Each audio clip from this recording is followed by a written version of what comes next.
I'm Kenny. I've spent the last 13 years living on the road, hitchhiking all over the planet. And this is Nick. We grew up together.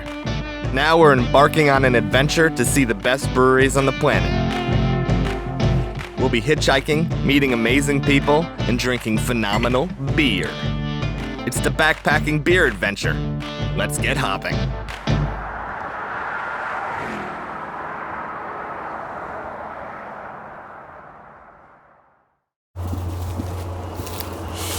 Nope. This is our campsite for last night. Real luxury.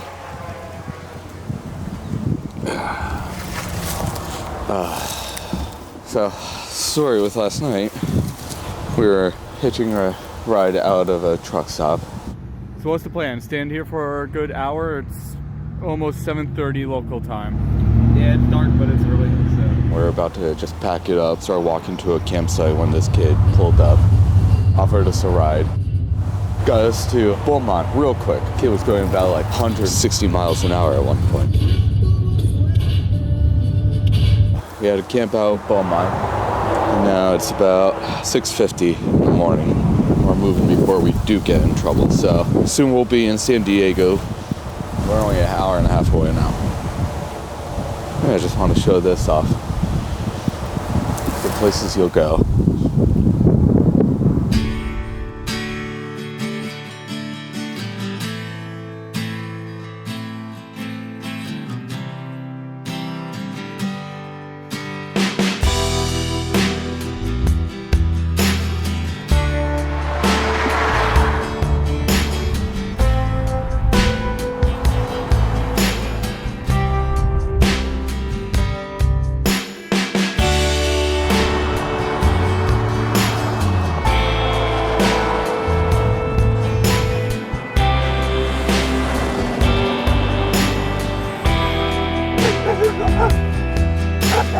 Box truck, moving truck, the Oscar Wienermobile, you know?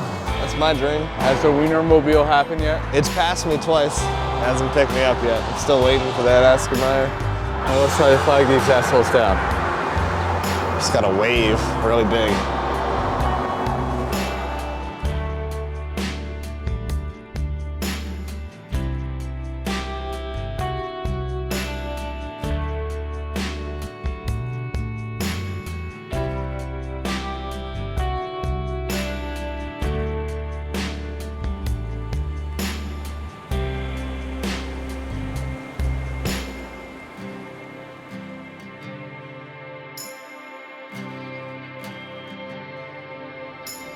Pretty sweet. Pretty damn cold too.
Hey, I'm Drew. I'm one of the brewers here at Border X. I basically went to school in Oregon State University and for biology, and soon dropped out to brew beer in San Diego. I got a job at Ballast Point, and then I moved on to White Labs. I did an internship in Prague and with a brewery called Zigovitz. I exchanged some yeast knowledge for some hop knowledge and some Pilsner knowledge, and we just had a great time there for a couple months. Came back and worked a little bit longer at White Labs and ended up at Border X. I wanted to go more blue collar and a little bit less automated, like I was saying before. And I hope you all enjoy our little brewery here. Cheers. Oh, nice. Cheers. You'll notice already that there's tons of art everywhere. So we have murals. We renew them maybe once a year. This one's only like a month old. We're giving people basically a platform to express themselves.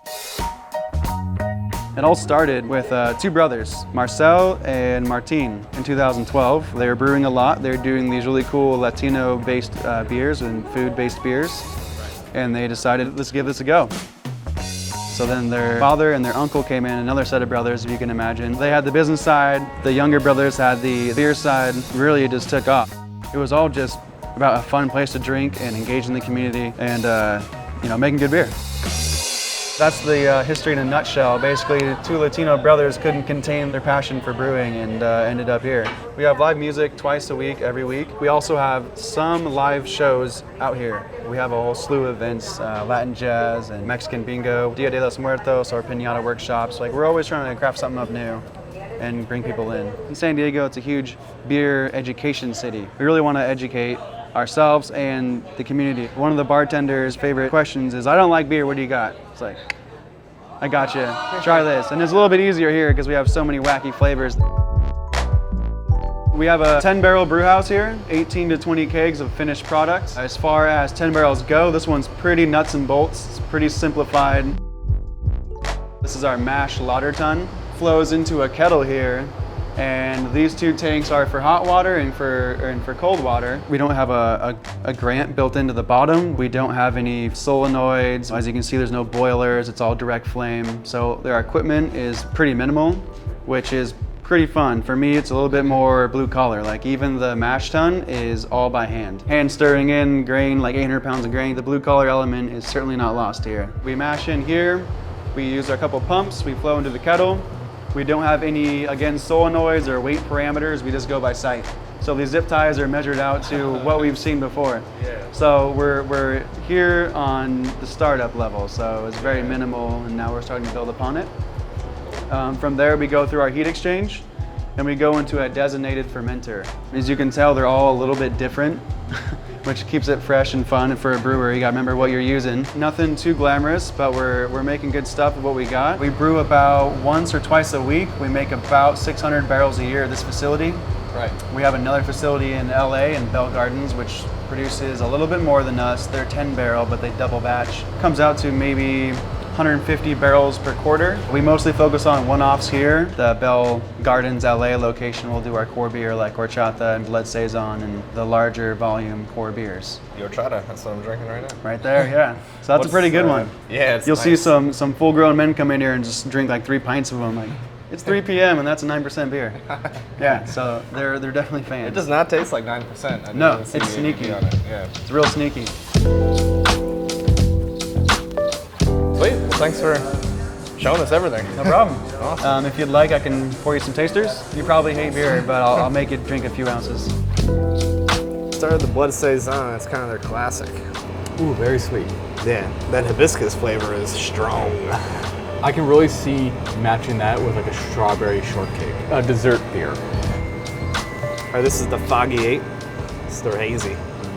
This is a collab we do with our friends in Henderson, Nevada, which is basically the outskirts of Las Vegas. Every time we meet up with these buddies of ours, we make a really high alcohol IPA. We called it Foggy 8 because it's hazy and it's 8%. It's got the juiciness. It's not as thick as some of the hazies that have been coming out lately. It's a very strong hoppy taste. It's growing on me too. Right? The Pinot Sour. I get the cucumber right away. I'm on board with that. We actually use dairy-free yogurt. So we get all our lactobacillus to sour it from the yogurt. The hot side is always a basic blend. We tinker a lot on the cold side. That's a fresh one. That one you could be sipping on all night, especially with some food. Yeah, you do also kind of feel healthy. We've done plum variants, we've done strawberry variants. We're really into buying locally too. So when we get our strawberries, they're locally from up north in Carlsbad. Oh wow. So it's not a huge aroma, but the sip is just deep chocolate. That's a sipping stout. This is my favorite of the 4 right away. I do like the hazy. So this is like a mood decision. The order is questionable, but once we start drinking, things should become clear. Made a milkshake IPA that's a little sweet, a little bit of cinnamon, heavy cream, milk, and some lactose and all sorts of stuff in it. And So a lot of citrus, juicy flavors coming out. And it has some juicy hot flavors, yeah. Oh yeah, that is pretty fruity. It's a tasty one. It's a lot of body to it. Now try this. This is awesome. This is the horchata golden stout. There's definitely some cinnamon in there. Oh, I like licking my lips afterward. Now picture with a little bit of coffee flavor, which is what they're doing next. We're gonna make a little cold brew tincture at room temp to Okay. extract some of the essence without any of the roast. That's the first time we've done this variant, so we're gonna take some notes and see how it turns out. We're going into uncharted waters, Ron Pope, the which is a drink I've never heard of. Have you? holiday drink that has a lot of spices in it. Whoa, whoa. So many things just happened. Some rum and some nutmeg, and we're trying to add some holiday spices to it. rum. On top of that, we added some oak. Do you see it hits you and like it goes in a bunch of different directions? Amistad basically means friendship, and we did this with another Latino brewery from Colorado. So basically, this is our friendship winter ale. Let's get into sueños. This is my recipe. So this means dreams of winter, like wintry dreams. Oh yeah, welcome to flavor country, buddy. I use Southern Cross and Motueka hops, which are Southern Hemisphere, and I use Citra. For our 10-barrel system, I threw in about a half pound of yarrow in the whirlpool. Yarrow is showing up across the globe, everywhere from the Vikings to the Navajo to the Romans, everyone had it. Scientific name is Archaea milliforum, which is like 1,000 leaves of Achilles. So it said Achilles used it in the battlefield, and also locally used by the indigenous people. It was easy to find. Pretty easy to find. Yeah. It's made with yarrow, which some people will use in it, instead of hops. He used it in addition to a lot of hops. But this one's definitely good. Best beer here. I said it. There's a reason that's the flagship, but this is incredible. Good beer and a good vibe. I would come back. Well, I will be back. Let's move on.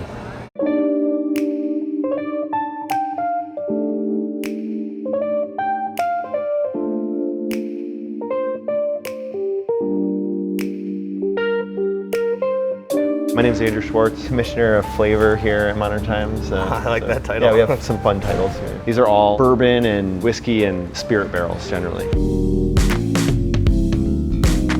How long ago did you start? A little over 5 years. We've been around for a little over 6. I've seen this place grow a lot. We have all sorts of unique vessels. These foeders here are for aging sour beer. This one has Pilsner in it right now. Not there yet, but on the way. Still a little sharp. Yeah. But it smells awesome. This one's pretty cool because it's kind of a representation of our house microflora, we call it. So it's the house bacteria, wild yeast, all these things. Oh yeah, it's definitely a little more wild tasting. It's really young right now, but it's already has a lot of the characters that we're looking for. So we're really happy with that. Hitchhiking? Oh yeah. It worked out well actually. Our last ride into town was this guy going to do electrical for Second Chance Brewing in North Park. Oh yeah. Oh great. What you gotta do? Oh, I gotta be mic'd up? Yeah, dude. My name is Brandon Castillo. I've been with Modern Times for about 5 years. I'm the lead cellarman. Let's take a walk back. All right, sweet. 240 barrel fermenters, 5 drums of guava and 2 drums of passion fruit that's getting pumped into one of these beers.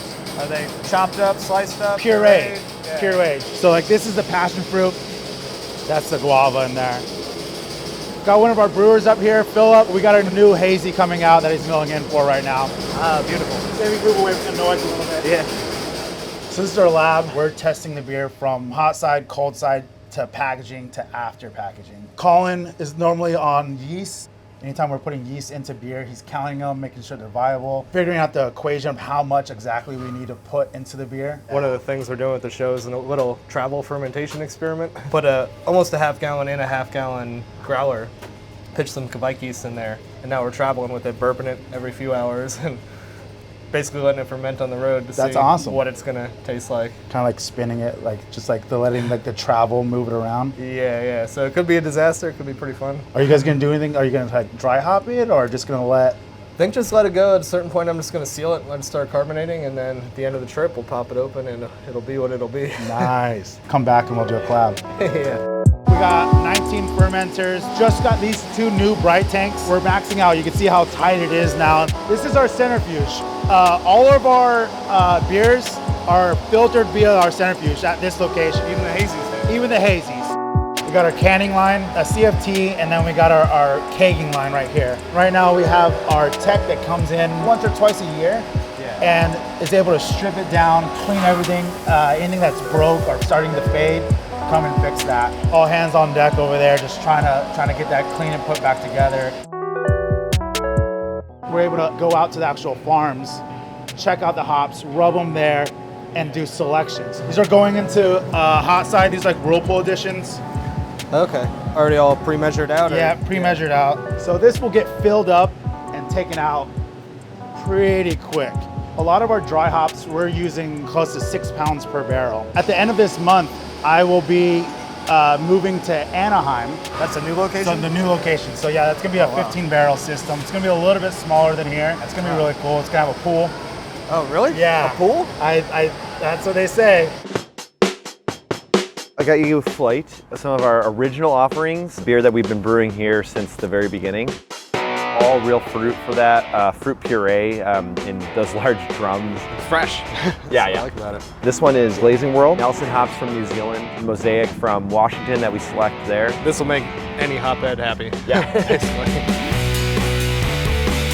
This one is brewed with a different yeast, an English style yeast, a little bit more fruit forward, less bitterness, a little more more body. body. Yeah. Exactly. Yeah. That one is Fortunate Islands. It's basically a pale ale with about 40% wheat malt in it, Citra and Amarillo. I could see this being a lot of people's just go-to. It's daily absolutely one of driver. my favorites. Yeah. All right, this one's a lot more my territory. Definitely love a good stout. You Yeah. smell the coffee right away. Yeah, that's the goal. Without the coffee, it's got dark chocolate, cocoa, and things like that, and then we add the coffee and get a little roastiness and rounds it all out. You should try this one, Nick. We roast everything here. We have we sell beans here and cold brew and everything. So you serve just straight up coffee as well? Yeah, so there's a little cafe in there. It's closed right now, but in the morning it's open. That's what I like about you guys is you just go all in, and now you definitely can. Some places get bigger and the quality goes down. Here it's the exact opposite. This place is excellent just to walk into. Yeah. And then you look at the beer list and wow. Appreciate that. We've always had quality as a focus, and the growth has led us to opportunities to make things better. I've been to this spot in Portland. A friend up there, John, he went to 77 breweries in a day. Right, You know, yeah. Ended at Modern Times because that's his favorite brewery.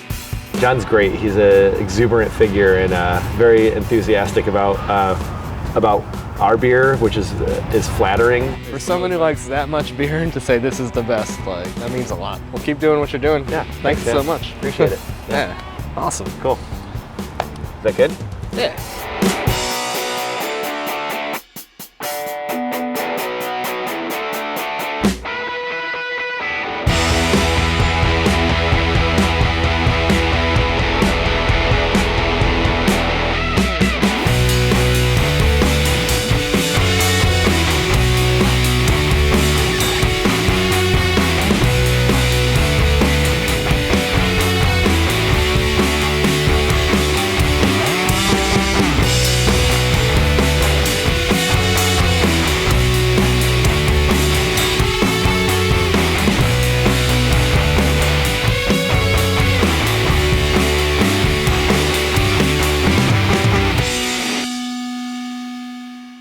KP!